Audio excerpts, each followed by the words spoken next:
Welcome friends to our channel.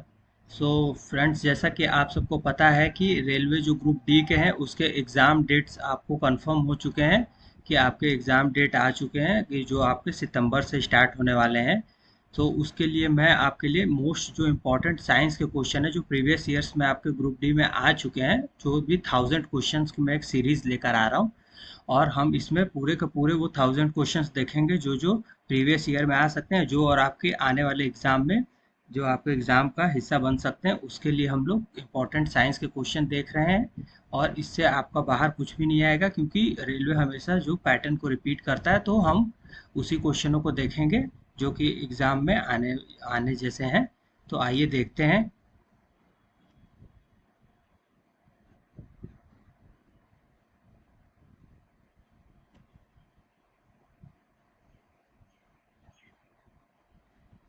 एक minute friends. तो ये आपका पार्ट फर्स्ट है। आइए देखते हैं, इसमें आपका फर्स्ट क्वेश्चन है। देखिए, when an object moves in a circular path, the force acting on the rotating object towards the center is called। तो जब भी एक जो आपके ऑब्जेक्ट होते हैं जो सर्कुलर पाथ में घूमते हैं, तो उसमें कौन सा फोर्स लगता है बताइए। जैसे जो आपका सोलर सिस्टम है, तो उसमें किस फोर्स की वजह से जो सन की तरफ में सारे प्लैनेट सर्कुलर मोशन में घूमते रहते हैं, तो वो आपका है सेंट्रीपेटल फोर्स। सेंट्रीपेटल फोर्स की वजह से जो सर्कुलर मोशन में जो ऑब्जेक्ट मूव करते हैं, तो उस पे जो फोर्स एक्ट होता है ऑब्जेक्ट्स पे, वो कौन सा फोर्स होता है? सेंट्रीपेटल फोर्स होता है। और एक इसी में आता है सेंट्रीफ्यूगल फोर्स। सेंट्रीफ्यूगल फोर्स होता है जो कि सेंटर से बाहर की तरफ लगता है। जो केंद्र से बाहर की तरफ लगेगा वो सेंट्रीफ्यूगल होगा, और जो केंद्र की तरफ लगेगा वो सेंट्रीपेटल होगा। और जैसे कि आपका मिक्सर हो गया या वॉशिंग मशीन हो गया, इसमें आपका क्वेश्चन अगर पूछता है तो आप सेंट्रीफ्यूगल लगाएंगे, और सोलर सिस्टम वाले में सेंट्रीपेटल लगाएंगे। नेक्स्ट क्वेश्चन देखते हैं।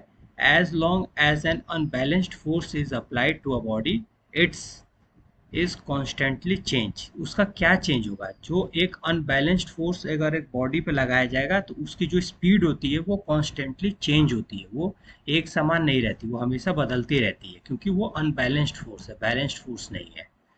और जो भी आपके जो केमिकल सिंबल होते हैं, जैसे आयरन का हो गया, जो हम लिखते हैं कि Fe है, और जैसे कि गोल्ड का हो गया Au, सिल्वर का Ag, तो ये हम जो लिखते हैं, तो ये हम लोग का जो केमिकल सिंबल है, तो हमने वो कहाँ से लिया है? तो वो हम लोग लैटिन भाषा से हम लोगों ने वो लिया है। फिर आपका आता है the force of gravity acting on an object is known as. जो फोर्स ऑफ ग्रेविटी होता है जो ऑब्जेक्ट के ऊपर लगता है, उससे हम लोग क्या समझते हैं? वो हम लोग का वेट होता है।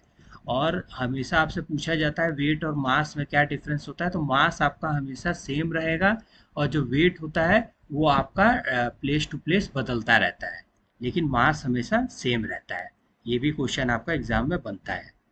फिर हम देखते हैं नेक्स्ट क्वेश्चन, कि ऐसी क्या चीज़ है जो रिएक्ट करता है मेटल वेपर के साथ, जो कि फॉर्म करता है मेटल ऑक्साइड एंड हाइड्रोजन। तो वो है आपका एल्यूमिनियम। एल्यूमिनियम रिएक्ट करता है मेटल वेपर्स के साथ to form metal oxide and hydrogen. Next question. Next है आपका, ऐसी क्या है, देखिए पूछ रहा है आपसे कि ब्लैंक है, are found in all three forms. Solid में भी रहता है वो, लिक्विड में भी रहता है वो, गैस में भी रहता है। तो वो नन मेटल होते हैं। नन मेटल्स तीनों फॉर्म में अवेलेबल रहते हैं। फिर जो आपका पिजन है, कबूतर, वो कैसे ब्लडेड एनिमल है? वार्म ब्लडेड एनिमल है। और कोल्ड ब्लडेड भी आता है आपको। तो इससे भी एक सिंपल क्वेश्चन बना रहता है, और ये आपका 2018 में आया हुआ है। जो ग्रुप डी का उस वक्त एग्जाम हुआ था, उसमें ये वाला क्वेश्चन आया था कि pigeon is a warm-blooded animal. In modern periodic table, the outer shell of the elements of blank है ग्रुप इज कंप्लीट। तो जैसे आपको शेल मालूम है, KLMN, तो ये 4 शेल होती हैं। तो इसमें पूछ रहा है कि मॉडर्न पीरियोडिक टेबल में ऐसे किस ग्रुप के एलिमेंट के जो आउटर सेल रहता है वो पूरी तरीके से कंप्लीट भरा हुआ रहता है, उसमें सारे वैलेंस इलेक्ट्रॉन कंप्लीट रहते हैं। तो वो कौन सा है आपका? 18, group 18। Mass of the earth, mass of the earth कितना होता है? 6 × 10⁻24 kg। ये भी क्वेश्चन आप पे आए हुए, ये सारे क्वेश्चन आपके 2018 वाले जो मैं प्रीवियस ईयर में आए थे वही लेकर आया हूँ।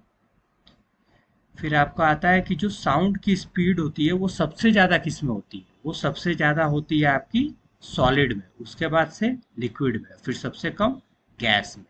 और एक क्वेश्चन और इससे बनता है कि जो स्पीड ऑफ द साउंड होता है वो टेम्परेचर के साथ क्या होता है, अगर टेम्परेचर बढ़ेगा तो स्पीड ऑफ द साउंड भी बढ़ता है, मतलब कि जो साउंड का इंटेंसिटी और स्पीड रहती है वो भी बढ़ती है टेम्परेचर के साथ। ये भी क्वेश्चन आपका आता है, टेम्परेचर के साथ वो डायरेक्टली प्रोपोर्शनल रहता है।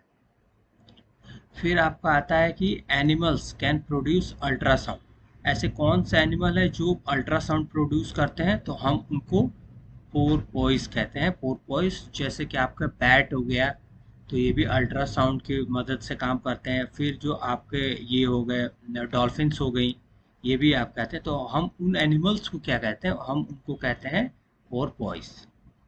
The resistance of a conductor does not depend upon, तो जो आपका रेजिस्टेंस होता है किसी एक कंडक्टर का, तो वो किस पे डिपेंड नहीं करता है, वो आपका प्रेशर पे डिपेंड नहीं करता है। और रेजिस्टेंस अगर आपका टेम्परेचर से बोलेगा तो वो उस पर डिपेंड करता है, बट प्रेशर पे नहीं डिपेंड करता है। Speed of the light is maximum in, तो लाइट की जो स्पीड होती है वो मैक्सिमम किस में होती है, वैक्यूम में होती है। और स्पीड ऑफ द लाइट की कितनी वो होती है, आपको ये भी मालूम होता है, 3 × 10⁸ metre per second speed of light होती है। फिर आपका आता है which metal is found in free state, ऐसा कौन सा मेटल है जो फ्री स्टेट में पाता है, वो किसी से रिएक्ट नहीं करता, तो वो आपका है गोल्ड। गोल्ड का आपको सिंबल भी मालूम होना चाहिए, कभी कभी एग्जाम में पूछता है कि AU और AG, इसमें डिफरेंस कभी कभी इसमें बहुत ही डाउट हो जाता है। AG हमेशा याद रखिए सिल्वर, और AU गोल्ड।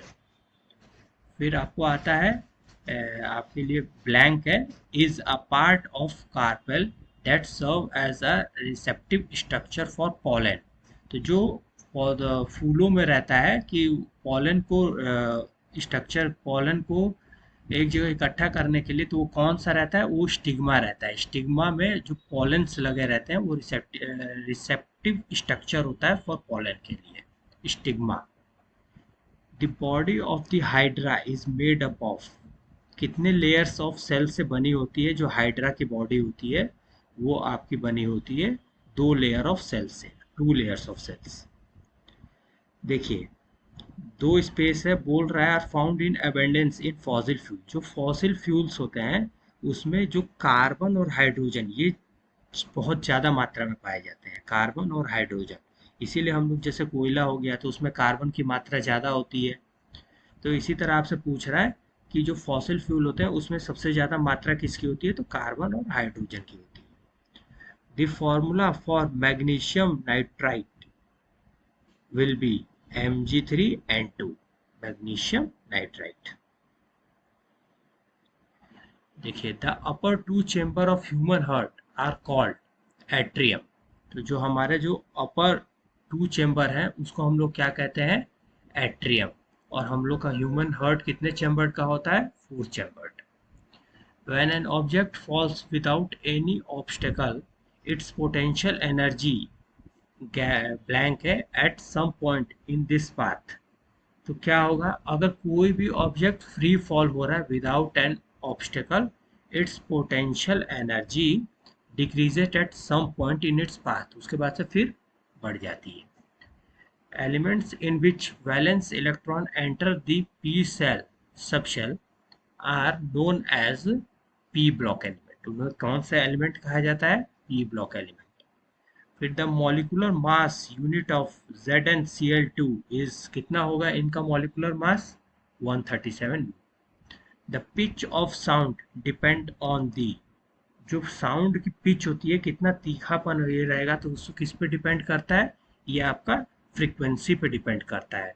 और उसमें कितना लाउडनेस होना चाहिए, साउंड में कितनी तीव्रता और वो होना चाहिए, वो किससे नापा, वो किस पे डिपेंड करता है, वो हमारा एम्पलीट्यूड पे डिपेंड करता है। तो ये दोनों पूछता है, loudness of sound depend on amplitude और pitch of the sound depend on frequency. Is an alloy made of copper and zinc, तो किस कौन सा एलॉय कॉपर और जिंक से बनता है, तो ये आपका हो गया ब्रास। ब्रास जो है आपका कॉपर और जिंक से बनता है, और इसमें आपको पता भी होना चाहिए कि कॉपर कितना परसेंट होता है, जिंक कभी कभी ये भी एग्जाम में पूछता है कि कितना कितना परसेंट होता है, जैसे आपको ब्रास दे देगा और पूछेगा कि कॉपर जिंक की कितना परसेंट मात्राएं होती है। Molecular formula of calcium phosphate, तो कैल्शियम फॉस्फेट का क्या होगा, Ca2PO4 ब्रैकेट में 2। Which compound formed when Ag and chloride are combined? Ag means silver, chloride तो हम क्या कहेंगे, silver chloride. There is a point between the reflecting surface of a spherical mirror, जो आपके जो स्फेरिकल मिरर होते हैं, जो गोलाकार जो होते हैं, तो उसमें जो रिफ्लेक्टिंग पॉइंट होता है, there is a point between the reflecting surface, तो उसको क्या कहते हैं, उसे हम पोल कहते हैं। What is the percentage of methane in biogas, तो जो बायोगैस हमारी होती है जिसमें मीथेन का, उसमें पूछ रहा है आपसे कि परसेंटेज कितना होता है, तो मैक्सिमम परसेंटेज मीथेन का ही होता है, जिसका कितना होता है 60%। The acceleration due to gravity at the earth surface, हम ये तो बहुत बहुत बार क्वेश्चन आया हुआ है। The acceleration due to gravity at the earth surface is 9.8 metre per second. Square होगा, यहाँ पे क्यूब लगा दिया गया है, यहाँ पे स्क्वायर कर लीजिएगा, मीटर पर सेकंड, क्योंकि एक्सेलरेशन की ऐसा यूनिट होती है metre per second square. Which is the latest element in Newland law of octet, last element पूछ रहा है आपसे कि जो न्यूलैंड लॉ ऑफ ऑक्टेट था, तो उसके पास कितने थे, मतलब जो लास्ट एलिमेंट उसने जो खोज की थी वो कौन सा था, थोरियम था। थोरियम हमारा Newlands of law of octet का लास्ट एलिमेंट हमारा थोरियम था। फिर हमारा आता है the force between the two object is always equal and opposite, तो ये आइडिया हमारा किसका है, ये तो सबको पता है कि Newton's law of third motion है। तो न्यूटन्स का सेकंड लॉ और थर्ड लॉ और फर्स्ट लॉ, ये तीनों आपको मालूम होना चाहिए। और इसका एक F=m में उस पर कभी कभी आपको एक न्यूमेरिकल भी मिल जाता है, जो सिंपली दिया रहता है, आपको फोर्स निकालना रहता है, मास और एक्सेलरेशन दिया रहेगा। Which element is the highest electron affinity in the halogens, तो जिस एलिमेंट की हेलोजेंस ग्रुप में इलेक्ट्रॉन एफिनिटी किसकी ज़्यादा होती है, क्लोरीन की होती है। और इलेक्ट्रोनेगेटिविटी सबसे ज़्यादा किसकी होती है इसी ग्रुप में, तो फ्लोरीन की होती है। तो ये दोनों आपको मालूम होना चाहिए, दोनों क्वेश्चन आते हैं कि हेलोजेंस ग्रुप में इलेक्ट्रॉन एफिनिटी सबसे ज़्यादा किसकी होती है, क्लोरीन की होती है। यहीं पे इलेक्ट्रोनेगेटिविटी पूछते हैं आपसे, तो इलेक्ट्रोनेगेटिविटी सबसे ज़्यादा फ्लोरीन की होती है।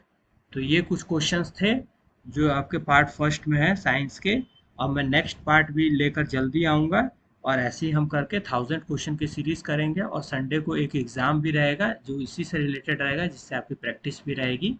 तो चैनल को लाइक शेयर और सब्सक्राइब कीजिए फ्रेंड्स, और आगे के पार्ट के लिए मैं जल्दी क्वेश्चंस लेकर आऊँगा। Thank you friends.